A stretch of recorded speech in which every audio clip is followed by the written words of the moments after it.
პირველ კლასელთა რეგისტრაციის მესამე ეტაპი დღეიდან დაიწყო და 17 ივნისის ჩათვლით გაგრძელდება. რეგისტრაცია განხორციელდება განათლების მართვის საინფორმაციო სისტემის ოფიციალურ ვებგვერდზე, სადაც ბავშვის რეგისტრაციას მხოლოდ მშობელი ან კანონიერი წარმომადგენელი უზრუნველყოფს.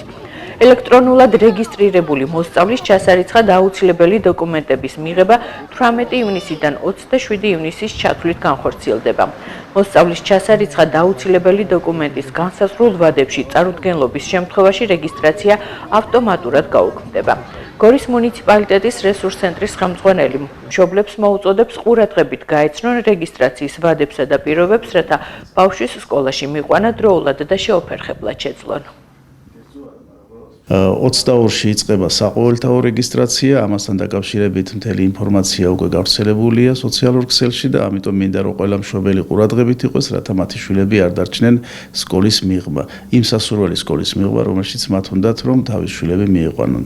ასე რომ წარმატებებს უსურვებ ყველა პირველ კლასელს საყოველთაო რეგისტრაცია, ეს ხდება რეგისტრაციონ MSG-ზე, რომელიც ხელმისაწვდომიანების მიერ და ეს უკვე თვითონ უშუალოდ მშობელმა უნდა მოახდინოს თავის შვილის რეგისტრაცია.